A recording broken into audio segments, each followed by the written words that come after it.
Our intent is to understand the tradition and its linkage with the evolution of the environment. Up till now, we have seen the connection between the three through the Vedic calendar. Now we'll go ahead with how the settlement of Alandi grew and how the population normally and also during Vari has caused certain environmental impacts to the town.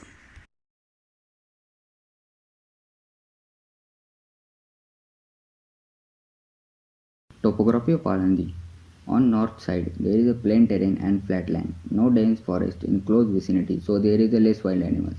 The land has fairly even terrain. As we see in the section, slope is toward the east side. Now we see how did the settlement begin. As we see vegetation and without vegetation in map, there is a hill toward the southwest side. The hill has less vegetation.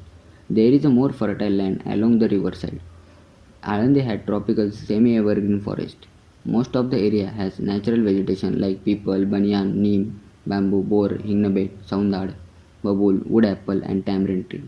Suvarna pimple and ajan ruksha is the religious tree in Alandi. Hydrology. Indrayani River originates in Kurvande village near Lonavala. River flow toward the east side to meet the Bhima River. Alandi receives rainfall from southwest monsoon. Due to its topographic condition and level of contour, river turns it causes chances of flood is less. Total length of the river is around 100 km. In Alandi town, 2.8 km length.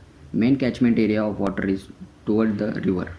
There is a three streams which connect the river: Kuberganga, Bhagirathi and Manikarnika stream. Manikarnika stream which is not existing there when settlement has started to grow up. As we see in map, there is a two dam which supply water to Alandi: Bhama Akshat Dam and Vadivale Dam. This is the settlement map of period ranging from 1200 AD to 1500 AD. As mentioned in the previous slides, the topography, climate were favorable for a small group of people to settle. The factors like water, terrain and vegetation act as a major role in any settlement. So all these factors initiated a settlement with Siddheshwar temple.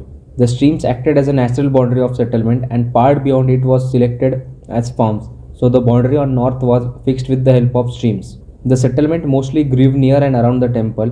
On the southern side, it was concave edge of the river which might act as a flood arising part. So people avoided the settlement there. Also due to concave part, it is more fertile, hence it was preserved for farming lands. On the western side, the boundary was marked with the help of river. So settlement mostly grew on north and eastern side. The population grew, that is more people started arriving and settling in the town because of arrival of Naneshwar Maharaj and his works, and finally due to his samadhi. The temple in the settlement had specific location considering the topographic and climatic conditions. It is situated on a high terrain to protect it against flood and make it recognizable from long distance and show travelers the presence of a settlement. Also, high terrain helps in mesmerizing the experience of the user. The temple is situated along the curve of river, making it safe from flood as the speed decreases at curve, making it safe for the devotees. Also, it is near to the river, so the rituals can be performed more easily and spirituality can be maintained. And it is near to the sacred meeting point of two streams, that is Bhagirathi and Manikarnika, as the Sangam is considered holy in Hindu culture.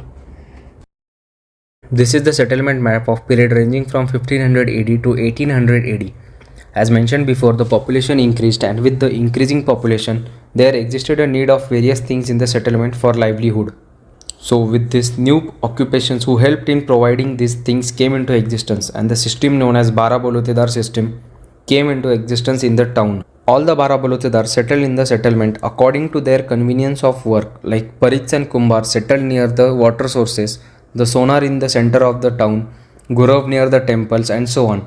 Also due to population growth, the farmland started shifting away from the core settlement on the plain terrains near water streams and rivers.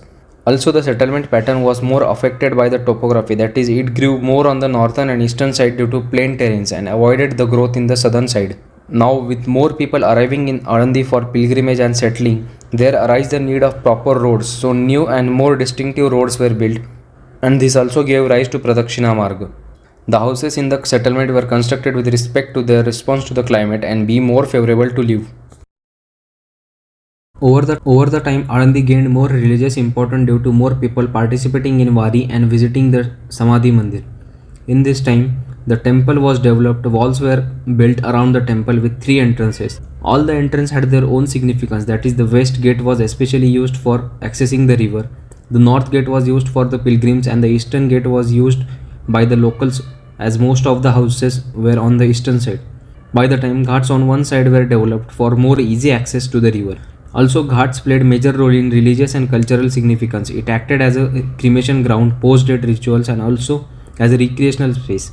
And most importantly, a place to complete daily activities like washing, bathing, and fetching waters.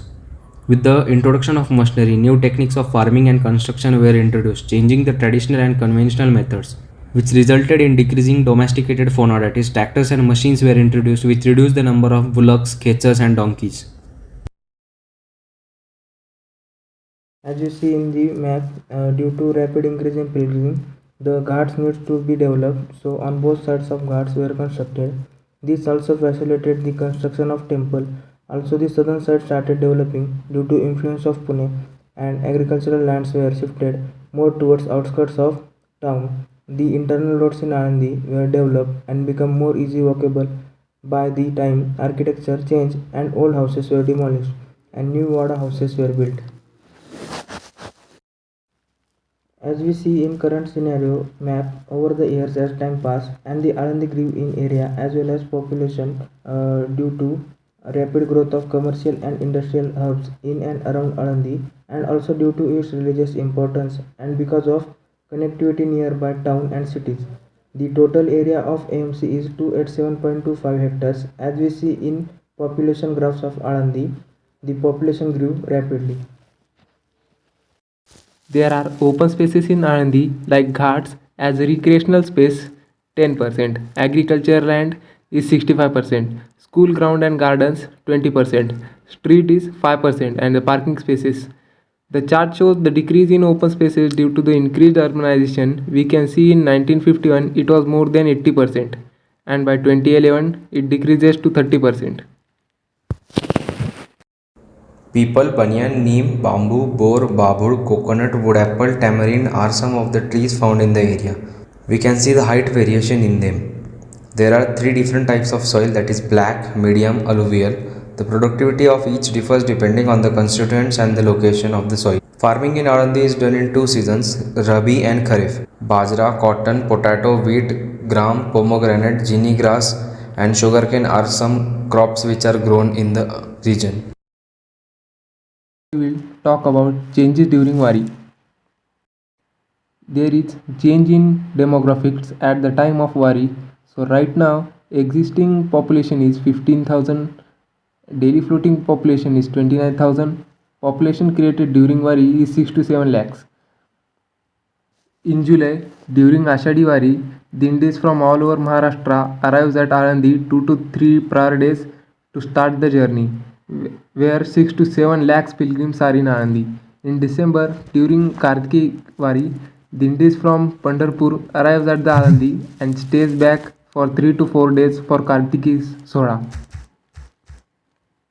Due to floating population, there are changes in environments which are in two aspects, intangible aspects and tangible aspects. So, in tangible aspects, there are places, accommodation, sanitation, build form, and ecology.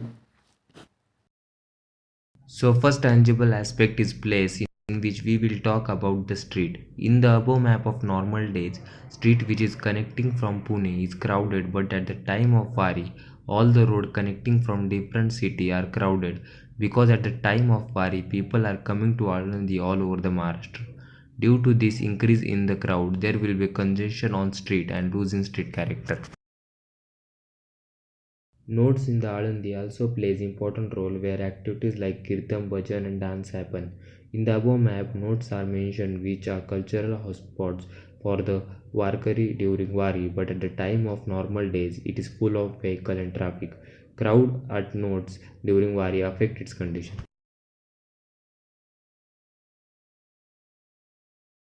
This map shows the difference in the demographics at the time of Wari and normal days at Siddhabet.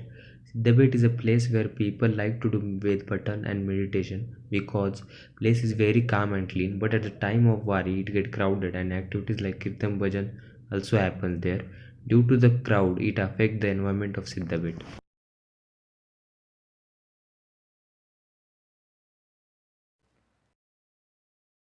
Then the second tangible aspect is accommodation. There are three provisions for accommodation of floating population: household, dharmashala, and temporary yatra shed. Households are arranged by local community, and there are about 350 dharmashalas in town. Also, the sheds are provided by NGOs. The analysis shows that how the demographics, condition of environment, and condition of accommodations goes low and high during Wari and non-Wari days. Then the problems faced by accommodation is that the all stage facilities are occupied with the fullest capacity. Hence, rest of the people are stay on farmland on outskirts of during Wari. As shown in the maps on the right, we see how crowd differ from normal days to Wari in and around the temple plaza. As observed, less crowd is there on normal days as compared during Wari, due to which roads and temple plaza are flooded with pilgrims causing chaos because of lack of crowd management over there. After visiting temple, most of the visitors and pilgrims come to the river ghats. It is an important place in Alandi. On normal days, ghats are less crowded, where local people perform daily rituals. Whereas during Wari, the ghats are crowded and people perform various activities like kirtan, bhajan, taking holy dip, etc. Some of these activities may be the reason for river getting polluted.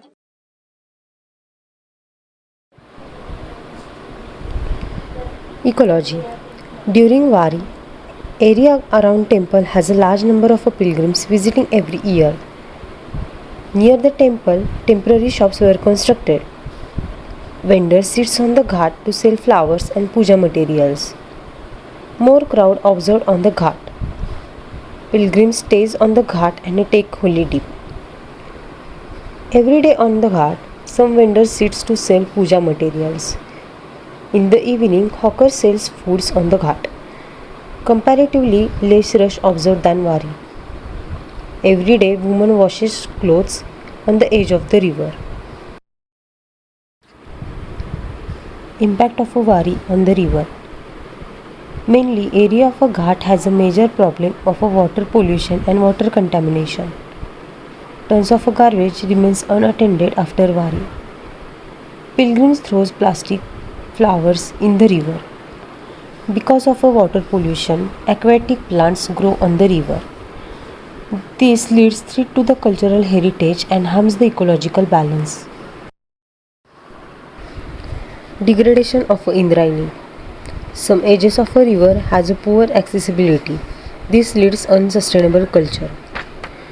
Discharge of industrial waste harms the ecosystem and endangers the growth of the flora. Unprotected edges cause erosion. This threatens the health of a flora and edge of the river slightly altered every year. Canal carrying effluents. Polluted canal with outlet opening into the river. Channelized piped outfall opening into the river. All these are harms to the quality of the water and change the ecosystem.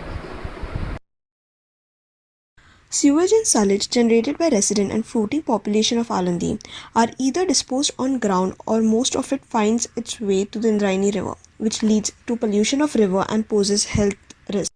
Disposal of wastewater is also an issue as it finds its way into natural ecosystem of the hills. Households who do not have individual toilets resort to open defecation and only few make use of community toilets. At many places, voluntary workers dump daily generated solid waste to the nearby open grounds, thus affecting the hygiene of the people. Further, analyzing these spaces, we noticed congestion between vehicular and pedestrian movement, lack of dwelling facilities for pilgrims, lack of shaded spaces on streets, and weak visual linkages within the core city due to overcrowding. Water sources such as Indrayani River, streams like Bhagirathi have gotten polluted due to disposal of garbage waste on their edges, leading to unhygienic conditions and diseases.